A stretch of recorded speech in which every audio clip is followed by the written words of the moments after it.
السلام علیکم۔ خالد سیف الدین آپ کے ساتھ۔ اس ویڈیو کو بنانے کا مقصد یہ تھا کہ جو آپ کو 5 تاریخ کے لیے کال دی گئی ہے اس میں کچھ جو ایکسٹرنل تھریٹس ہیں ان کے حوالے سے میں نے زیادہ بات نہیں کی، کیونکہ وہ اس وقت میجر کنسرن بنے ہوئے ہیں انویسٹرز اور ٹریڈرز کے لیے۔ تو اس حوالے سے میں بات کرنا چاہ رہا تھا کہ معاملات ہیں کیا اور یہ مارکیٹ کو کتنا امپیکٹ کر سکتے ہیں۔ دیکھیے، ویسے تو اس سال کے آغاز کے ساتھ میں بار بار یہ بات سمجھا رہا تھا کہ یہ بڑا نوائزی ایئر ہے، اس کے اندر بڑے شور ہنگامہ رہے گا، الیکشن کا شور رہے گا۔ اس کو میں نے کہیں الیکشن کا سال قرار دیا۔ بے شک میں نے یہ کہا کہ الیکشن مجھے کسی ڈیٹ پہ ابھی نظر تو نہیں آ رہا ہے، مگر یہ سال الیکشن کا شور لیے ہوگا، اور ابھی تک اپریل کا مہینہ شروع ہو گیا ہے اور آپ یہ مسلسل دیکھ رہے ہیں کہ صرف الیکشن کے حوالے سے ہی پروگرام ہو رہے ہیں۔ میں نے پچھلی اپنی ویڈیوز میں کہا کہ جو مین اسٹریم میڈیا ہے یا یوٹیوب ہے وہ تمام صرف اور صرف انہی چیزوں کو ڈسکس کر رہے ہیں، جو کہ ہمارے لیے یقیناً ایک پریشانی کا باعث بھی ہے کہ ہم اپنے ریئل ایشوز کو بالکل بھی ڈسکس نہیں کر رہے۔ سب سے پہلے تو میں ان معاملات کی تہہ میں جانے کی کوشش کر رہا ہوں کہ بے شک اس کا بہت زیادہ تعلق مارکیٹ سے ہماری ہے، اور کچھ ڈیٹیلز کا تعلق شاید آپ کو مارکیٹ سے نہ لگے، مگر بحیثیت پاکستانی میں ضروری سمجھتا ہوں کہ اس معاملے پر بھی بات کی جائے کہ آخر ایسا ہو کیوں رہا ہے۔ میرا شروع سے یہ خیال ہے کہ 75 سالوں میں پاکستان کے اندر جو سب میں بڑی پرابلم رہی ہے وہ یہ کہ جس آدمی کا جو کام ہے وہ یہ نہیں کر رہا۔ میں پاکستان سے باہر بھی رہا مختلف ملکوں میں، اور میں نے وہاں پر ایک بات نوٹس کی کہ چند لوگ سسٹم بناتے ہیں، اور انہی میں سے وہ چند لوگ ہیں جو سسٹم کو امپلیمنٹ کرنے کے لیے پوری طاقت رکھتے ہیں اور امپلیمنٹ کرتے ہیں، اور اس کے بعد جو میسز ہیں وہ اس سسٹم کو فالو کرتے ہیں۔ میں جب باہر ہوتا تھا تو میں اکثر لوگوں کو یہ کہتا تھا کہ اگر انڈیویجول ٹیلنٹ کے حساب سے بات کی جائے تو مجھے اس ویسٹرن کنٹریوں کے جو لوگ ہیں ان سے بہت زیادہ ٹیلنٹ پاکستان میں نظر آتا ہے، کیونکہ پاکستان میں ایک غیر تعلیمی یافتہ آدمی اور یا کم تعلیم یافتہ آدمی بھی اتنی زیادہ نالج اور شعور رکھتا ہے، چاہے وہ سیاسی ہو، سماجی ہو یا ہر قسم کا، مگر بدقسمتی یہ ہے کہ وہ تمام شعور رکھنے کے بعد قانون پہ بھروسہ نہیں کرتا، امپلیمنٹ کرنے کی صلاحیت نہیں رکھتا، اور امپلیمنٹ کرانے والے اس سے امپلیمنٹ کرا نہیں سکتے یا کرا نہیں پاتے یا کرانا نہیں چاہتے، کیونکہ جو بھی قانون بنایا جاتا ہے وہ ذاتی مفاد کے لیے ہوتا ہے۔ اگر ہم آئین پاکستان یا پاکستان کی جو قوانین ہیں جس کو ہماری جوڈیشری فالو کرتی ہے اس کو پڑھیں تو ہم کو پتہ چلے گا۔ جیسے میں نے ڈرائیونگ کے ٹیسٹ پاکستان سے باہر بھی ڈرائیونگ لائسنس لیے، میں نے مختلف ملکوں میں اور پاکستان میں بھی لیے، تو ڈرائیونگ کے قوانین کو جو ایک بیسک چیز ہے اس کو بھی اگر میں فالو کر لوں تو ہمارے اور ان کے قوانین میں کوئی فرق نہیں ہے، بالکل ایک جیسے قوانین ہیں۔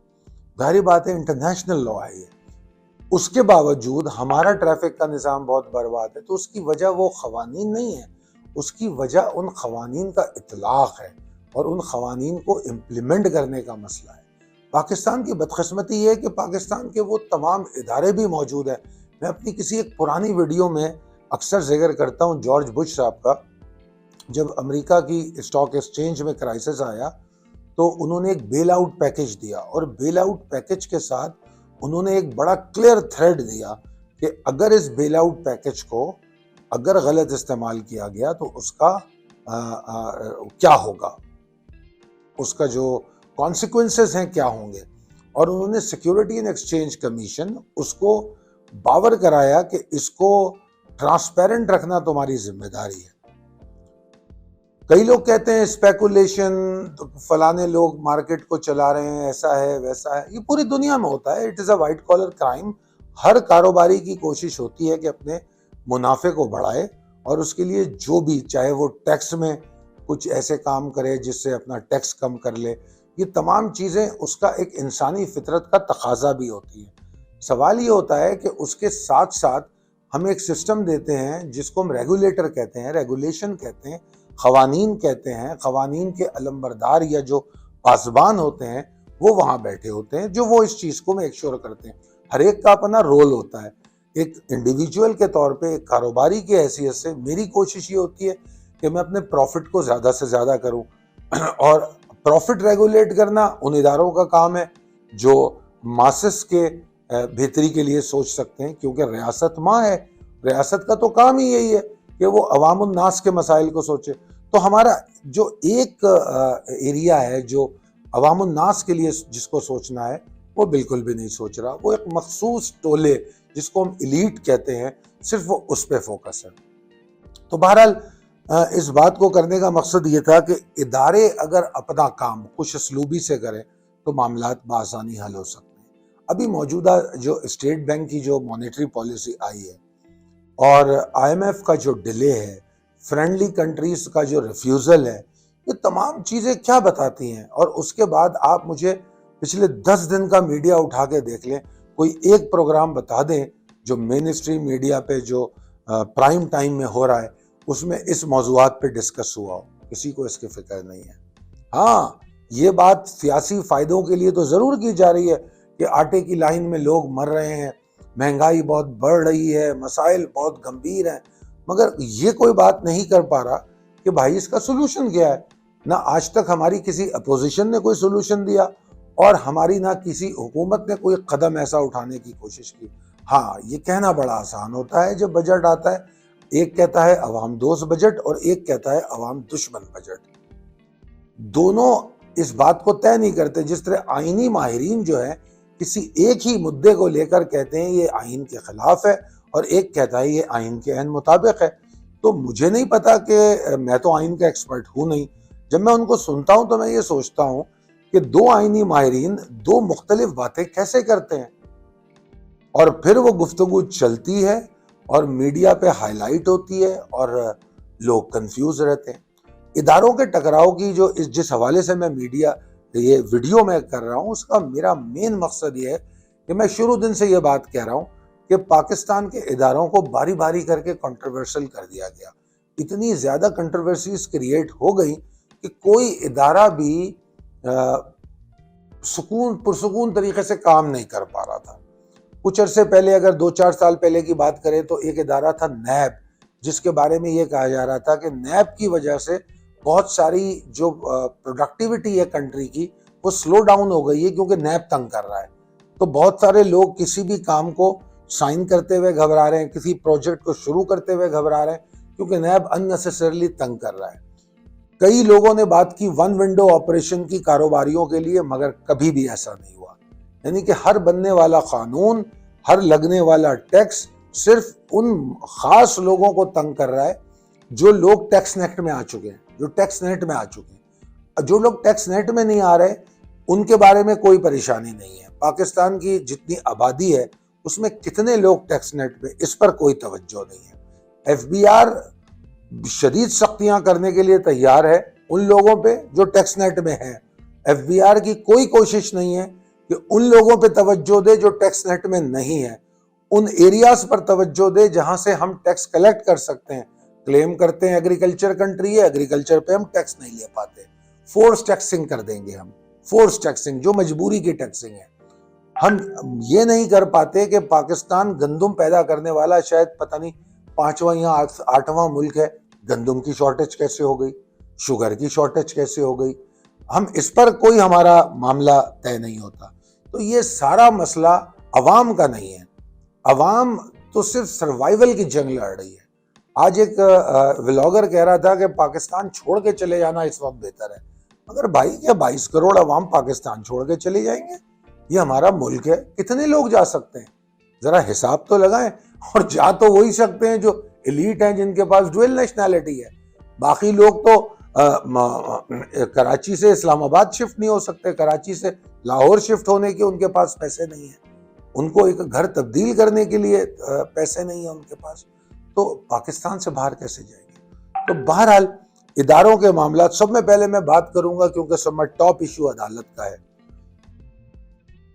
عدالت پہ بات کرتے ہوئے ڈر بھی بہت لگتا ہے کہ کہیں کوئی بھی بات ہم کریں تو وہ توہین عدالت نہ ہو جائے. تو جناب میرا نہیں خیال کہ اب توہین عدالت سے ڈرنے کی ضرورت ہے، اس لیے کہ پچھلے چند دنوں میں اتنی زیادہ توہین عدالت کرتے رہے ہیں لوگ، اور ان پر جو ہے اور ان کو ریلیف ملتا رہا ہے. تو اس کے بعد میں نہیں سمجھتا کہ عدالت کو ابھی حق رہا ہے کہ کسی چھوٹی موٹی توہین عدالت پہ کوئی وہ ایکشن لے سکے. تو I feel little I really like to take liberty کہ میں اس پر بات کروں. میں نے ایک لفظ سنا کہ مفاد عامہ کے لیے سو موٹو ایکشن لیا جا سکتا ہے. اچھی بات ہے، آئی ایگری، لینا چاہیے. اگر کوئی پٹیشن فائل نہیں ہوئی اور ملک میں مشکلات ہیں تو سو موٹو ایکشن لینا چاہیے. اگر سو موٹو ایسے نہ ہو جیسے ثاقب نثار نے لیے، مطلب ان سو موٹو سے اس نے پاکستان میں بہت سارے کاروباریوں کا ناطقہ بند کر دیا، ان کو پاکستان چھوڑنے پر مجبور کر دیا. چلے پھر سو موٹو پہ آ جائیں. مفاد عامہ، مفاد عامہ ہے کیا؟ مفاد عامہ یہ ہے کہ دوسروں کے اداروں کا مفاد عامہ چیک کرو. مفاد عامہ یہ ہے کہ ایک خاص طبقے کا مفاد عامہ چیک کرو. وہ مفاد عامہ پاکستان کے لوگوں کے لیے، ماسس کے لیے ہے، تو ماسس کا مفاد عامہ کون چیک کرے گا؟ اگر جوڈیشری سو موٹو ایکشن لینا چاہتی ہے تو پلیز لوور کورٹ کے پینڈنگ کیسز پہ لے لیجئے. اگر جوڈیشری لینا چاہتی ہے تو جیلوں میں جائے اور جیلوں میں جن کے ساتھ ناروا سلوک ہو رہا ہے یا جیلوں میں جن کے ساتھ ایلیٹ سلوک ہو رہا ہے اس پر سو موٹو ایکشن لے لے. لوور جوڈیشری، ہائی کورٹس اور سپریم کورٹس، ان میں جو پینڈنگ کیسز ہیں ان کا فیصلہ تو پینڈنگ ہے تو ہے. جس طرح فورن فنڈنگ کیس سالوں لٹکا رہا، اس پر تو کوئی سو موٹو ایکشن نہیں ہوا کہ کیوں ڈیلے ہے، کس بات کا ڈیلے، کوئی تیزی نہیں ہوئی. اس طرح اور بھی بہت سارے کیسز ہیں. کیسز ہو جاتے ہیں، بعد میں پھر کچھ ججز حضرات ہی ریٹائرمنٹ کے بعد بتاتے ہیں کہ یہ غلط ہو گیا. جیسے ذوالفقار علی بھٹو صاحب کا کیس تھا، جوڈیشل مرڈر قرار دے دیا انہی آئینی اور قانونی ماہرین نے. ہمیں تو نہیں پتا، نہ ہمیں اس وقت پتا تھا کہ یہ جوڈیشل مرڈر ہے، نہ اب ہمیں سمجھ میں آیا یہ جوڈیشل مرڈر ہے. مگر آج آئینی ماہرین اور قانون کے ماہرین کہتے ہیں یہ جوڈیشل مرڈر تھا. پھر اس کے بعد کہا جاتا ہے کہ جو نواز شریف صاحب کا کیس تھا وہ پاناما سے شروع ہو کے اخامہ پہ ختم ہو گیا، بلیک لا ڈکشنری پر بات کر دی گئی، ریمارکس عجیب و غریب دے دی گئے. ریمارکس پہ یاد آیا مجھے، ججز اگر ریمارکس سے زیادہ اپنے فیصلوں پر فوکس کریں تو میرے خیال میں معاملات زیادہ آسانی سے حل ہو سکتے ہیں. Remarks are just only for the media and for personal exposure.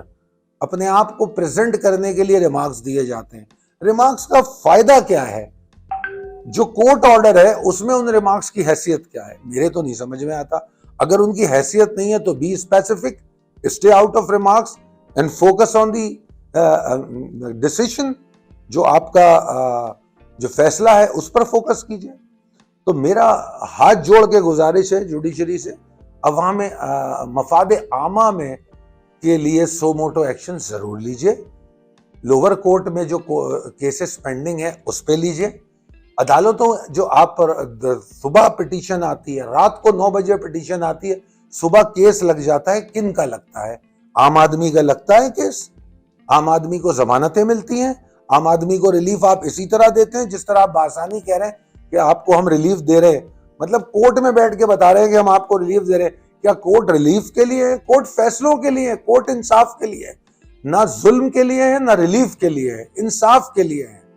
پھر ایک میں نے بیان سنا کہ عوامی جذبات کو دیکھتے ہوئے یا حالات کو دیکھتے ہوئے ہمیں فیصلے کرنے پڑتے ہیں.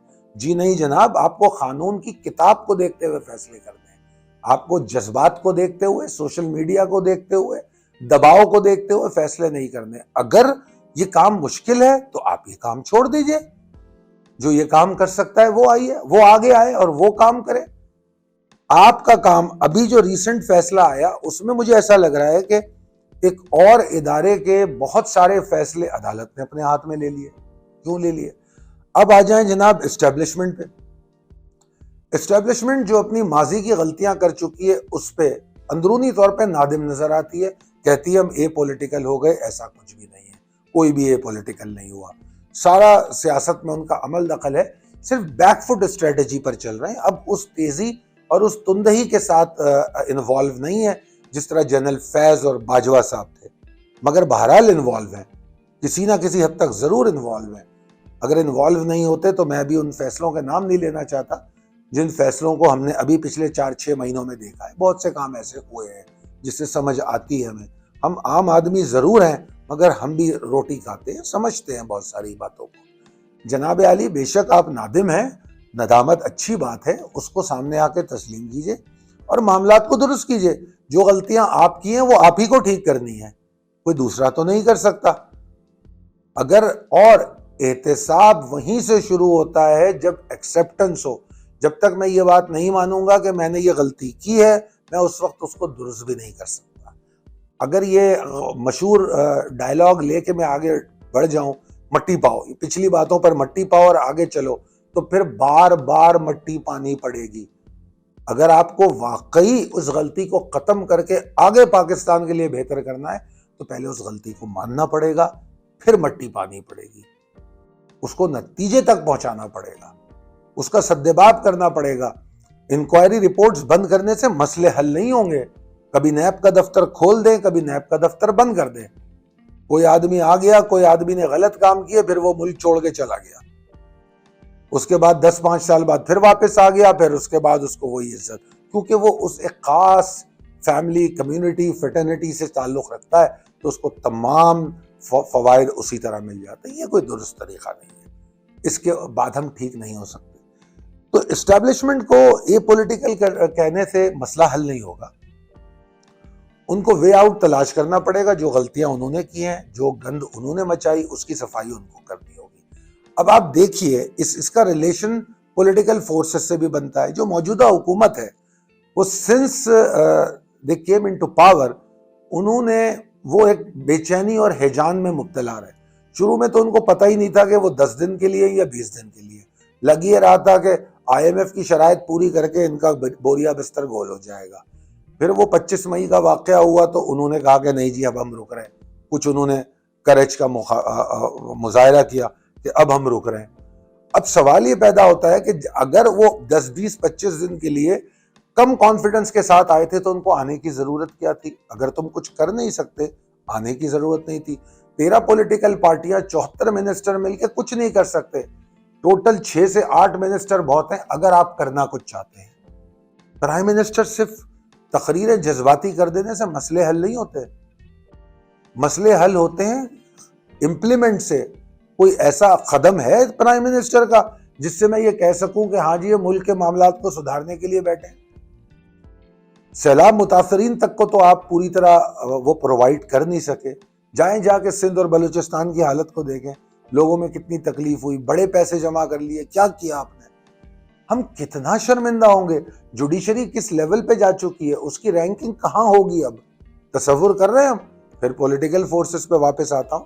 پولیٹیکل فورسز اسٹیبلشمنٹ پہ بیس کر کے کام کر رہی ہے. وہ کہہ رہی ہے کہ نہیں جی تم نے ہی گن صاف کرنی ہے، ہم تمہارے پیچھے ضرور کھڑے ہو سکتے ہیں، ہم سامنے نہیں آئیں گے. دونوں میں ایک ٹکراؤ ہے کہ دونوں جو ہے فرنٹ میں آ کے کام کرنا نہیں چاہتے. اور اس وقت ہر ادارہ فیس سیونگ کی تلاش میں ہے، چاہے وہ جوڈیشری ہو، اسٹیبلشمنٹ ہو، پولیٹیکل فورسز ہو یا کوئی اور ادارہ ہو. فیس سیونگ چاہیے ان کو. کنٹروورسیز کریٹ ہو جاتی ہیں تو وہ بیک فٹ پہ آ جاتے ہیں، وہ اور پریشان ہو جاتے ہیں. کس بات کی پریشانی ہے؟ آپ کو حکومت پاکستان نے، عوام نے آپ کو ایک اختیار دیا ہے، آپ کو ادارے کا سربراہ بنایا ہے، جو بھی ادارے سے آپ تعلق رکھتے ہیں، اور آپ کو ایک مینڈیٹ دیا ہے کہ اس ادارے کے کچھ آپ کے اصول ہیں، آپ کو اس کو کام تو کرنا پڑے گا. اگر وہ آپ کام نہیں کریں گے تو آپ کا اس ادارے میں رہنا، تنخواہ لینا، پرکس لینا کس فائدے کا؟ وہ تو ہمارے ٹیکسز سے آپ تنخواہ لیتے ہو، اور آپ وہ تنخواہ لیتے ہی اس لیے ہو کہ ہمارے مسائل کا حل نکالو گے. مگر پورے پاکستان کے ادارے مل کے چند پرسنٹیج میں جائیں تو اتنے سے لوگوں کے لیے فوکس ہوئے ہیں. صبح سے شام تک 100 کیسز لگ رہے ہیں تو کسی خاص لوگوں کے کیس لگ رہے ہیں. رات کو پٹیشن فائل ہوتی ہے، 8-9 بجے صبح ان کی ہیئرنگ ہو جاتی ہے. عام آدمی کی تو نہیں ہوتی. پولیٹیکل پارٹیز پریشان ہیں. پولیٹیکل پارٹیز پریشان ہیں، ان کو پتہ ہی نہیں ہے کہ ان کے ساتھ کون ہے کون نہیں ہے. وہ کیا فیصلہ کریں کیا نہ کریں، ان کی آپس میں ہر پولیٹیکل، خاص طور پہ نون لیگ کی بات کروں گا میں، نون لیگ کو یہ تک نہیں پتا ہے کہ اس کے جو لوگ اس کے ساتھ ہیں ان میں سے کتنے لوگ اس سے ناراض ہیں اور اس کے اس حکمت عملی سے خوش نہیں۔ نواز شریف اور مریم جو ہیں وہ یہ فرماتے ہیں کہ ہماری حکومت ایسی تھی، تو یہ حکومت کس کی ہے؟ یا تو شہباز شریف کے نام کے ساتھ نون لیگ کی چیئرمین شپ ہٹاؤ تاکہ ہم سمجھ تو سکیں یہ حکومت نون لیگ کی نہیں ہے۔ اگر یہ نون لیگ کی حکومت ہے تو مریم اور نواز شریف کو چاہیے ایکسیپٹ کریں کہ جو انکمپیٹنس شہباز شریف صاحب کی دور حکومت میں ہو رہی ہے وہ نون لیگ کر رہی ہے۔ مطلب اب نون لیگ میں بھی دو نون لیگ ہے، ایک انکمپیٹنٹ اور ایک کمپیٹنٹ۔ کمپیٹنٹ کا کریڈٹ لینے کے لیے مریم اور نواز شریف صاحب بیٹھے، اور انکمپیٹنسی کے لیے شہباز شریف کو اٹھا کے رکھ دیا۔ پھر خاندان کے بندے انڈکٹ کرنے، خاندان ہی کا بندہ ہونا چاہیے، باہر سے نہیں آئے گا۔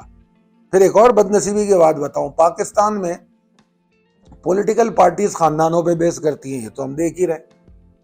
ہر پولیٹیکل پارٹی کا لیڈر، بڑی پارٹی سے لے لوں میں Nawaz Sharif, peoples party, P T I, مطلب ان کے مین لیڈر کے نیچے کے بعد کی جو سیکنڈ ٹائر ہے اس میں کوئی بھی آدمی ایسا نہیں ہے جو جس کے بارے میں یہ کہا جائے کہ اوکے یہ لیڈ کر سکتا ہے۔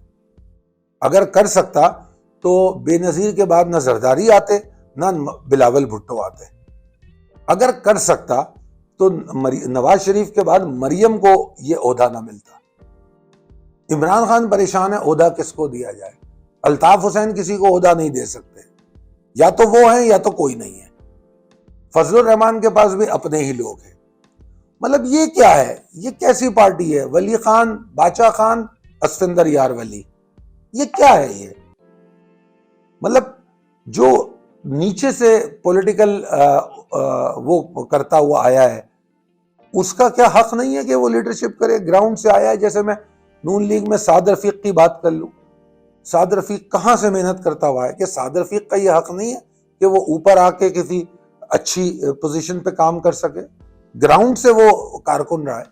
اسی طرح پیپلز پارٹی میں لوگ ہیں، اسی طرح پی ٹی آئی میں لوگ ہیں، اسی طرح ایم کیو ایم میں ہوں گے، فضل الرحمان کے پاس، سب کے پاس ہوں گے، مگر کیا وہ آ سکتے ہیں؟ نہیں۔ مخدوم امین فہیم سینئر موسٹ ہوتے ہوئے ہاتھ باندھ کے زرداری کے آگے کھڑا ہو گیا اور ریکویسٹ کر رہا تھا پارلیمنٹ میں کہ جناب آپ نے مجھ سے وعدہ کیا تھا پرائم منسٹر بنائیں گے۔ پیپلز پارٹی پارلیمنٹیرین ان کے نام پہ رجسٹر تھی، مگر وہ بیچارے یہ خواب لے کے چلے گئے۔ تو یہ تو ہے پولیٹیکل پارٹیوں کا جمہوری عمل، یہ ہیں جمہوریت کے چیمپئن۔ ایک چیمپئن کو پیدا کیا ایوب خان نے، ایک چیمپئن کو پیدا کیا ضیاء الحق صاحب نے، ایک چیمپئن کو پیدا کیا پاشا صاحب نے، ظہیر الاسلام صاحب نے، پھر جنرل فیض صاحب نے، حمید گل صاحب نے۔ یہ ہیں جمہوریت کے چیمپئن۔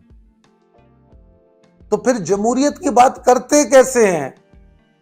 جو لوگ ضیاء الحق کی کابینہ میں بیٹھے وہ جمہوریت کی بات کریں گے، جو لوگ مشرف کی کابینہ میں بیٹھے وہ جمہوریت کی بات کریں گے۔ اور بدنصیبی دیکھیے، جس کو ہم عامر کہتے ہیں، میں تو عامر وامر کسی کو نہیں کہتا، یہ سارے مطلب کہنا چاہیے اپرچونسٹ ہے، چاہے وہ فوجی سربراہ ہو یا سیاسی سربراہ ہو۔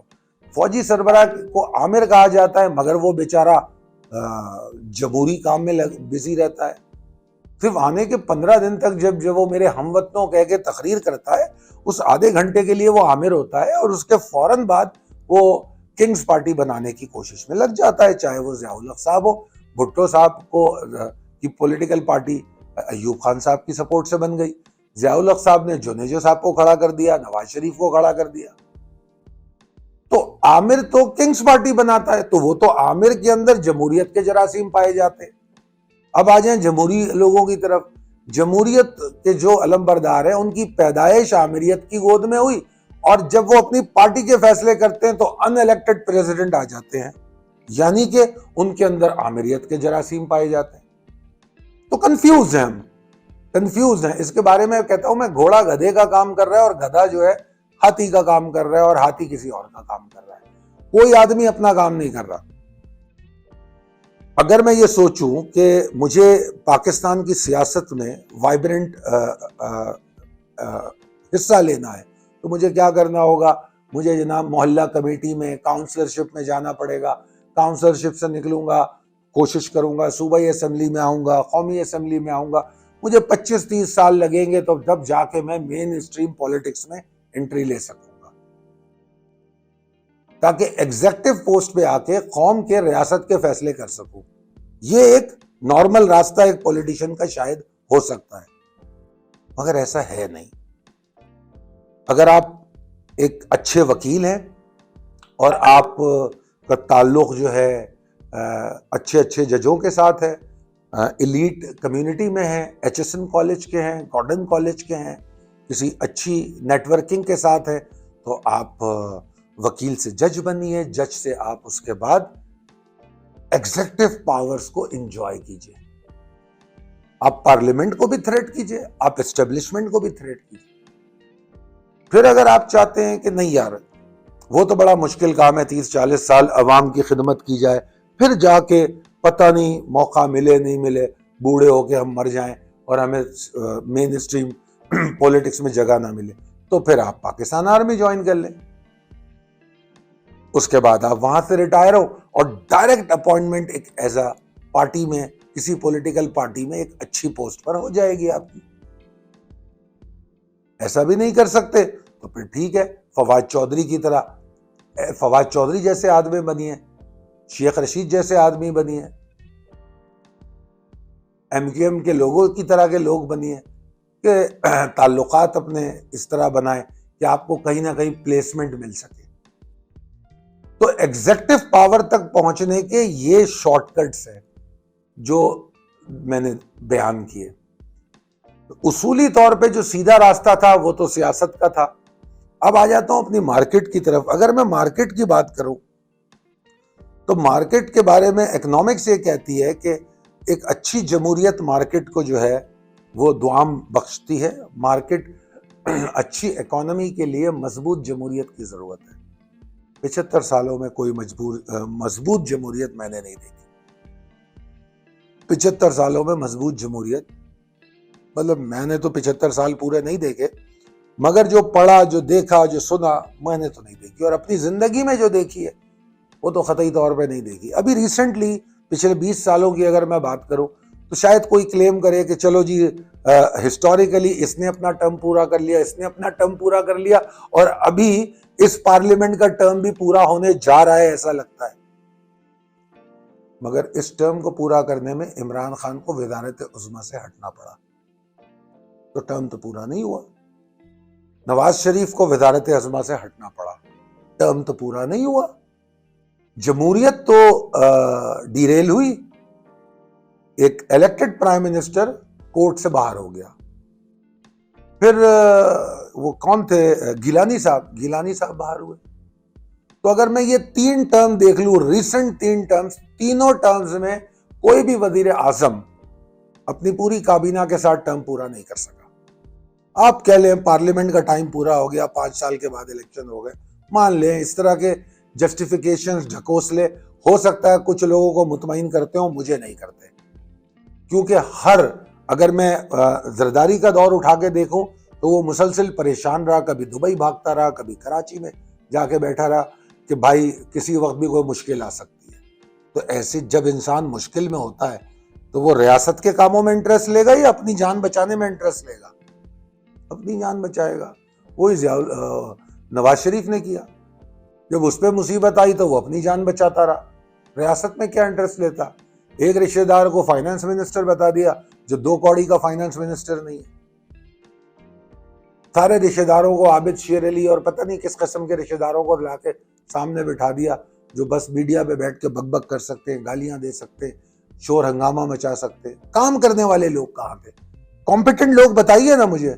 اگر کوئی کمپیٹنٹ لوگ سامنے آتے ہیں تو خاندان کے لوگ ان کو نکلوا دیتے. پھر خان صاحب کی مثال لے لیجیے، انہوں نے ہمیں بتایا کہ وہ تبدیلی لائیں گے، لوگوں نے ساتھ دیا، بہت اچھا ساتھ دیا، زبردست بھرپور ساتھ دیا. بے شک ان کو پیچھے سے جو بھی سپورٹس ملی وہ 100% ملی، اس سے کوئی بھی پاکستانی ڈینائی کرتا ہے تو وہ جنت میں رہتا ہے، خواب و خیالوں میں رہتا ہے، فینٹیسیز میں رہتا ہے، وہ حقیقت میں نہیں جیتا. جس طرح ان کو پلانٹ کیا گیا، ٹھیک ہے پلانٹ ہوئے، آ گئے، اکثریت بھی دے دی ان کو، RTS بیٹھ گیا، سب کچھ ہو گیا، مگر انہوں نے ہمیں بتایا تھا وہ تبدیلی لائیں گے، انہوں نے بتایا تھا کہ ان کے پاس پلان ہے، انہوں نے بتایا تھا کہ موسٹ کمپیٹنٹ لوگ ہیں ان کے پاس، انہوں نے بتایا تھا کہ انصاف ہوگا۔ انصاف اگر تھا تو پھر ان کے فورن فنڈنگ کیس میں ڈیلے کیوں ہوا؟ اگر انصاف تھا تو ان کا اپنا مکان جو ہے بنی گالا کا وہ ریگولرائز کیسے ہوا؟ اگر انصاف تھا تو نواز شریف کے کیس کا فیصلہ ایسے کیوں ہوا جیسے ہونا نہیں چاہیے تھا؟ جہانگیر ترین کو مجبوراً کیوں ڈسکوالیفائی کیا گیا؟ مطلب یہ کیا تھا؟ ثاقب نثار کی حرکتیں سب کے سامنے آج گفتگو کا حصہ ہے، آج میڈیا میں وہ ڈسکشن کا حصہ ہے، یہ سب کیوں ہوا؟ سوچنا پڑے گا، سمجھنا پڑے گا، وقت ہے سمجھ جائیں ہم۔ اللہ تعالیٰ بہت مواقع دیتا ہے سمجھنے کے ہم کو، مگر کیونکہ یہ میرے اور میرے دوست، میری عوام جو ہم لوگ ہیں، ہم لوگوں کے کرنے سے کچھ ہونے والا نہیں ہے۔ ہم لوگ صرف بیٹھ کے میں نے اتنی کوشش کر لی کہ ایک ویڈیو کے ذریعے اپنا پوائنٹ آف ویو دے دوں، مگر بہت سارے لوگ تو کہیں تھڑے پہ بیٹھ کے، کہیں اپنی ریسٹورانٹ میں بیٹھ کے یا اپنے ڈرائنگ روم میں بیٹھ کے ڈسکشن کر لیں گے۔ اس سے زیادہ ہم لوگ کیا کر سکتے ہیں؟ کرنا جن کو ہے ان کو کرنے کی ضرورت ہے، ان کو شرم کرنے کی ضرورت ہے، سب میں پہلے شرم کرنے کی ضرورت ہے کہ ریاست میں جو مشکل ہے، مجھے تکلیف ہو رہی ہے، پیٹرول کی پرائز بڑھے، مکان کا کرایہ بڑھے، آٹے کی پرائز بڑھے، گھی کی پرائز بڑھے، مجھے تکلیف ہو رہی ہے، میں گھر کس طرح چلا رہا ہوں، میں اور میرے ساتھ عوام جانتی ہے، یہ تکلیف ہم سمجھتے ہیں، تمہیں تھوڑی پتا ہے، تمہیں تو پیٹرول لیٹرز میں ملتا ہے، پرس ہیں تمہارے، 200 لیٹر پیٹرول ملتا ہے، 1000 روپے لیٹر پیٹرول ہو جائے تمہیں کیا فرق پڑے گا؟ فرق مجھے پڑے گا، میں پیسوں میں خریدتا ہوں، تم نہیں خریدتے۔ تم کو تو ریٹائرمنٹ کے بعد بھی فری بجلی ملتی ہے، یہاں پر بجلی پہ پیسے بڑھتے ہیں، میں پے کرتا ہوں اپنے پیسے سے، ریونیو میرا نہیں بڑھ رہا، وہ میرا ذاتی مسئلہ ہے، تمہارا مسئلہ نہیں ہے۔ تم پھر آ جاؤ گے ٹیکس لینے، کیونکہ میں ٹیکس نیٹ میں ہوں، میں ایک لا ابائڈنگ سٹیزن ہوں، تو لہذا میں ٹیکس نیٹ میں ہوں، تو تم تو میرے پاس آ جاؤ گے ٹیکس لینے، انڈائریکٹ ٹیکسنگ کرو گے، کرو انڈائریکٹ ٹیکسنگ، ایک لمٹ ہوتی ہے۔ 1971 سے بھی اگر نہیں سیکھا تو پھر کب سیکھیں گے یار؟ 1947 14 اگست کو ہم آزاد ہوئے، آج تک ہم 14 اگست کو سیلیبریٹ کر رہے آزادی کو، مگر کبھی 14 اگست کو ہم یہ بات نہیں کرتے کہ 14 اگست کو آزاد ہونے والا پاکستان یہ پاکستان نہیں تھا،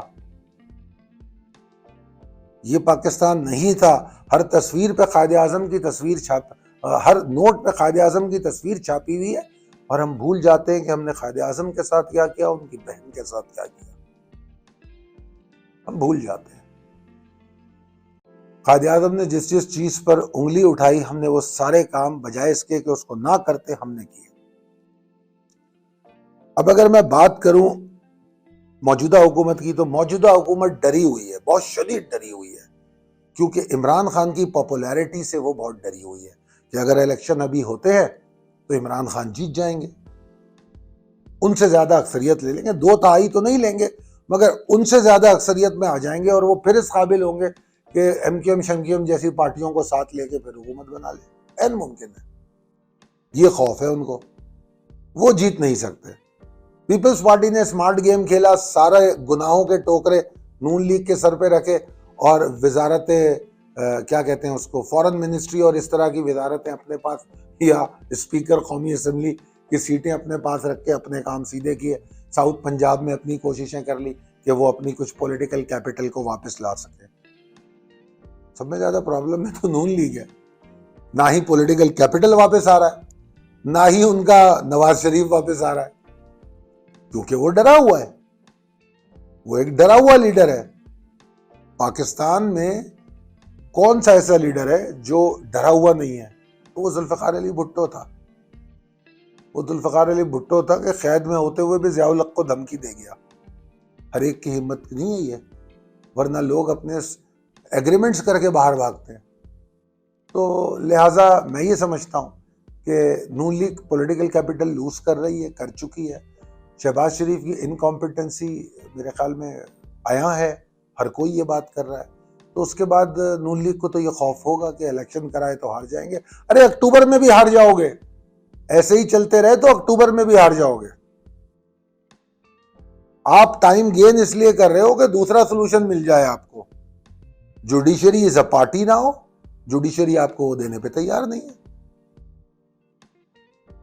عمران خان کو یہ ڈر ہے کہ اگر ان کی عدالتی کیسز کے اگر فیصلے انصاف کی بنیاد پہ ہونا شروع ہو جائے تو شاید وہ الیکشن کا ہی حصہ نہ رہے. ان کو یہ ڈر ہے, پی ڈی ایم کو یہ ڈر ہے کہ یہ پاپولیرٹی ان کے پاس نہیں ہے. اسی لیے یہ دونوں لوگ, اپوزیشن اور موجودہ حکومت, پاکستان کو اور پاکستان کی سیاسی حالات کو اس طرف لے کے جانا چاہ رہے ہیں جہاں کسی کے ہاتھ بھی کچھ نہ آئے. ہوتا ہے نا چھوٹا بچہ اگر وہ آؤٹ ہو جائے تو بیٹ لے کے چلا جاتا ہے کہ میں نہیں کھیل رہا. تو دونوں کی پوزیشن ایسی ہے, چاہے اپوزیشن عمران خان ہو چاہے پی ڈی ایم ہو, دونوں یہ چاہتے ہیں کہ ہمارے ہاتھ نہیں لگ رہا تو کسی کے ہاتھ کچھ نہیں لگے گا. نتیجہ کیا ہوگا؟ نقصان ہم اٹھائیں گے, نقصان ہم اٹھائیں گے, اور ہماری فکر کسی کو بھی ہے. اور بدقسمتی سے ہم خود بھی اپنی فکر نہیں کر سکتے, کیونکہ آج تک ہم ایک بھی عام آدمی پارٹی جیسا لیڈر نہیں پیدا کر سکے جس نے دلی کی شکل بدل دی. ہم آج تک ایک ایسا لیڈر پیدا نہیں کر سکے. کھڑے بہت ہوئے, کسی نے کہا عمران خان نے کہا نوجوانوں کا لیڈر, الطاف حسین نے کہا متوسط طبقے کا لیڈر. جھوٹ بولتے تھے. سارے انفیریٹی کمپلیکس کا شکار تھے اور ان کو جانا ہی اس کلاس میں تھا. طریقہ کار انہوں نے اپنا اپنا الگ الگ لیا. جو کمزور پہلو تھے, جو کمزور پوائنٹ تھے عوام کے, اس پہ پیر رکھ کر اس کو اجاگر کیا. عوام نے ساتھ دیا, وہ جا کے ایلیٹ میں بیٹھ گئے. کیا انہوں نے؟ کچھ بھی نہیں.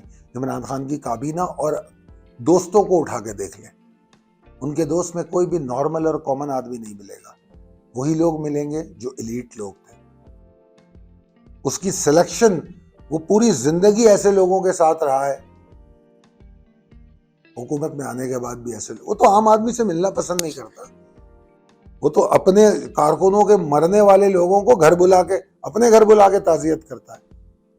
یہ عوامی لیڈر ہے, یہ عوامی لیڈر ہے جو عوام کو ملنا, ان سے ہاتھ ملانا پسند نہیں کرتے. شاہ محمود قریشی شیشہ بند کر لیتا ہے. یہ عوامی لیڈر ہے. بدقسمتی ہے. بہرحال ان تمام چیزوں کا رد عمل ہماری مارکیٹ پہ آ رہا ہے, آئے گا. وہ تو رمضان ہے, والیوم بھی کم ہو رہے ہیں اور آنے والے عشرے میں اور کم ہوں گے, مگر یہ جو موجودہ صورتحال ہے صرف ڈیلے ہو رہا ہے. آج جو عدالت کا فیصلہ آیا ہے, مجھے نہیں لگ رہا کہ حکومت بھی خاموش بیٹھے گی. حکومت بھی پورے وہ تمام جو مدافعتی عمل ہے ان کا استعمال کرے گی اور شدید قسم کا رسہ کشی کی کیفیت بنے گی. چیف جسٹس صاحب اور عدلیہ بھی پیچھے ہٹنے پر راضی نہیں ہے. قاضی فائز عیسیٰ صاحب کا رجسٹرار کو سیک کرنا ان کی اندرونی خلفشار کا بارے میں پوائنٹ کرتا ہے. پولیٹیکل پارٹیوں کے اندر مسائل ہیں. اسٹیبلشمنٹ کو کنٹروورشل بنا دیا جا چکا ہے, نیب کو کنٹروورشل بنا دیا, الیکشن کمیشن کو کنٹروورشل بنا دیا. تو کنٹروورسیز تو ہر جگہ کریٹ ہو چکی ہے. تو لہٰذا ایسی صورت میں آسانی ہے دھڑے بندیوں اور گروپ میں. اور یہ جب دھڑے بندی اور گروپ بندی ہوں گی تو جو ایک پاور ہے کسی پولیٹیکل پارٹی کی یا ادارے کی فیصلہ کرنے کی صلاحیت ہے, وہ مجروح ہو جائے گی. اور جب وہ مجروح ہو جائے گی تو غلط فیصلے ہوں گے, نیگیٹو فیصلے ہوں گے, اور وہ نیگیٹو فیصلے پتہ نہیں اس ملک کو کہاں تک لے کے جائیں گے. پاکستان جو اتنی بڑی آبادی کا ملک ہے, زبردست ریسورسز کا ملک ہے, ایٹامک پاور ہے, ایک بہت بڑی پروفیشنل فوج رکھتا ہے, کتنا مجبور ہے.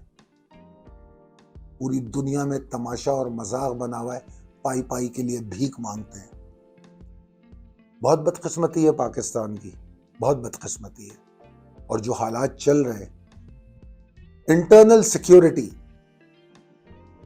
اگر ہم بہت پروفیشنل سیکیورٹی ایجنسیز رکھتے ہیں تو جناب علی ہم انٹرنل سیکیورٹی کے لیے کیا کر سکیں؟ اگر ہماری انٹیلیجنس ایجنسیز بہت اچھی ہیں, پوری دنیا کے ٹاپ ایجنسیز میں آتی ہیں, 9/11 کے بعد میں یو ایس میں تھا، اس دوران بھی میں یو ایس میں تھا جب 9/11 ہوا. میں نے پوری زندگی میں یو ایس میں کبھی روڈ پہ گاڑی روک کے مجھے چیک کرتے ہوئے نہیں دیکھا. میں نے کبھی کسی گاڑی کو روک کے بیریکیڈز لگا کے گاڑیاں چیک ہوتی نہیں دیکھی. نیور. ہر آئے دن yellow thread, red thread, orange thread وہاں آتے تھے، مگر ایسا نہیں ہوا کہ روڈوں پہ پولیس گھوم رہی ہو، فوج گھوم رہی ہو. کبھی بھی نہیں ہوا. 9/11 کے بڑے تھریڈ تو ان کو ملے ہوئے تھے، ایسا وہی کہتے ہیں، مگر وہاں تو ایسا کچھ نہیں ہوا. ان کی ایجنسیز پتہ نہیں کس نمبر پہ، مجھے نہیں پتا. ہماری ایجنسی ٹاپ پر ہے، ان کی ایجنسیز تو سیکیورٹی اداروں کو روڈ پہ لائے بغیر معاملات کو ٹھیک کر رہی تھی، ریڈز بھی کر رہی تھی، لوگ بھی پکڑ رہی تھی، معاملات بھی درست کر رہی تھی. تو پھر ایجنسیز اور سیکیورٹی ایجنسیز، ارے بھائی اداروں کے جو سربراہان ہیں نا، اپنی پیٹیں خود تھپک لیں، اس سے مسئلے حل نہیں ہوتے.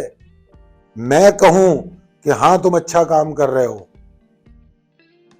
میں کہوں جس طرح میں کہتا ہوں کہ پورے پاکستان میں اگر کوئی ادارہ ہے جو میں نے پچھلے 15-20 سالوں میں جس کو اچھا کام کرتے ہوئے دیکھا ہے تو وہ پاکستان اسٹاک ایکسچینج ہے. اس کے بعد سیکیورٹی اینڈ ایکسچینج کمیشن ہے، اس کے بعد میں کہوں گا NCCPL ہے، اس کے بعد میں کہوں گا CDC ہے. جو ہماری کام سے تعلق رکھنے والے ادارے، اللہ کا بڑا شکر ہے کہ پچھلے 15-20 سالوں میں ٹرانسپیرنسی کی طرف آئے، چیزوں کو کافی درست کیا ہے، بہت درست کیا. انہوں نے بروکرز کی کمر توڑ دی، بروکر کے بہت زیادہ اختیارات کو کم کر دیا، انویسٹر کو بہت زیادہ سیکیور کر دیا. تو مجھے تو پاکستان میں یہی ادارے نظر آتے، ورنہ نادرا کے بہت سارے فراڈ ہمارے سامنے. مطلب کوئی ادارہ اٹھا کے دیکھ لو، ارے بھائی تمہیں تنخواہ ہم دیتے ہیں، 20 22 اور 18 16 گریڈ کے افسران جو پرکس لے رہے وہ ہمارے لیے لے رہے، مگر بلڈنگ کنٹرول اتھارٹی کسی ناجائز بلڈنگ کو بننے سے نہیں روکتی. وہ 18-20 فلور کی بلڈنگ بنا لیتا ہے، پھر جج کہہ دیتا ہے کوئی کہ یہ بلڈنگ غیر قانونی ہے، توڑ دو، ٹوٹ جاتی ہے. کراچی میں ایک بلڈنگ ٹوٹ جاتی ہے، اسلام آباد میں بلڈنگ نہیں ٹوٹتی. وہ بھائی جنہوں نے وہ پیسے لگائے تھے، جنہوں نے وہ خریدے تھے، ان سے پوچھا جن لوگوں کے ہوتے ہوئے یہ بلڈنگ بنی تھی کیا ان کی پینشنز، ان کی نوکریاں ختم کی تاکہ نئی آنے والی جو پوت ہے وہ درست سمت پہ چلے؟ کہ بھائی ایسا کرو گے تو پینشن بھی جائے گی، نوکری بھی جائے گی. ایسا تو کبھی بھی نہیں ہوا. ہر ادارہ کہتا ہے لاؤ ہم کر لو. جس طرح ابھی مظاہر نقوی کے بارے میں چیف جسٹس نے کہا نہیں ایسا کچھ بھی نہیں ہے، ہم دیکھ لیں گے، ان کی کرپشن پہ کوئی بات نہیں ہوگی. اسٹیبلشمنٹ کا کوئی مسئلہ بندہ پھنس جائے، وہ اس کو لے جاتے ہیں کہ جی ہمارے اپنے کورٹ ہیں، ہم دیکھ لیں گے. پولیٹیشین، ایون میڈیا، جب شاہزیب، مجھے یاد ہے شاہزیب خانزادہ اور جاوید چودھری صاحب کا جھگڑا ہوا، اور یقیناً جھگڑا ہے، ایک کرائم ہے، غلط طریقے سے شاہزیب کو جاوید چودھری کے بھائیوں نے اور اس کے لوگوں نے مارا. کیا ہوا؟ حامد میر اور سارے میڈیا کے بڑے بڑے اینکر بیٹھ کے افہام و تفہیم کرتے ہیں، NRO کرتے ہیں. تو دوستو، میرے بھائیوں، یہ تمام لوگ ایک ہیں. یہ لوگ اپنے ادارے کے لائل ہیں، اپنی فیٹرنٹی کے لائل ہیں. یہ پاکستان کے لائل نہیں ہیں. اگر پاکستان کے لائل ہوتے تو اس کیس کو کورٹ میں لے کے جاتے ہیں. ایک وکیل ایک جج کے اوپر کچھ پھینک کے مار دیتا ہے، تھپڑ مار دیتا ہے، جج کے اوپر حملہ کر دیتا ہے، اگر سپریم کورٹ کا جج اس وکیل کے خلاف کچھ نہیں کرتا. فیٹرنٹی. اگر کوئی جرنل، میجر جرنل کسی کام میں پکڑا جاتا ہے تو اندر ہی اندر اس کے معاملات طے کیے جاتے ہیں، باہر نہیں لایا جاتا. فیٹرنٹی. وہ میں ابھی ایک پرانے کیس کا ذکر کروں، جو ہماری اداکارہ شبنم ریپ کیس تھا. میرا خون کھولتا ہے سوچ کے. SM ظفر صاحب، اللہ ان کی مغفرت فرمائے، SM ظفر صاحب شبنم کا کیس لڑتے ہیں اور سزائے موت ہوتی ہے بندیال فیملی کے، فاروق بندیال کو. اور اس کے بعد وہی SM ظفر صاحب جو شبنم کا کیس لڑتے ہیں، وہ فاروق بندیال کے لیے جنرل ضیاء الحق کو ایک چٹھی لکھتے ہیں جس میں کہتے ہیں کہ یہ اچھا ہے کہ یہ ان نوجوان کی سزا کو کم کیا جائے، یہ زیادہ بہتر ہوگا. اور ضیاء الحق صاحب بھی کتنا عظیم فیصلہ کرتے، وہ اس کو ایکسپٹ کر لیتے ہیں، مفاد عامہ. مگر بھٹو کی اپیل پر وہ فوراً سائن کرتے ہیں کہ نہیں یہ غلط ہے. تو فیٹرنٹی، انفرادی انٹرسٹ. پتہ نہیں مجھے یہ ویڈیو کرنی چاہیے نہیں کرنی چاہیے، اس کا مارکیٹ سے کم تعلق ہے، حالات سے زیادہ ہے، مگر دل دکھا ہوا ہے کیونکہ یہ تمام چیزیں مجھے اور میری مارکیٹ کو بہت نقصان پہنچا رہی ہے، اکانومی کو نقصان پہنچا رہی ہے. اکانومی کو نقصان پہنچتا ہے تو پاکستانی عوام کو نقصان پہنچتا ہے. میں نے بہت پہلے 2022 سے بار بار میں یہ کہہ رہا تھا، بلکہ جس وقت ڈیم فنڈ آیا تھا اس وقت سے میں یہ بات کہہ رہا تھا، انویسٹ اپنے اوپر کرو، نہ ڈیم فنڈ میں کرو، نہ کسی ملک کے کسی کام میں کرو، کوئی ضرورت نہیں ہے.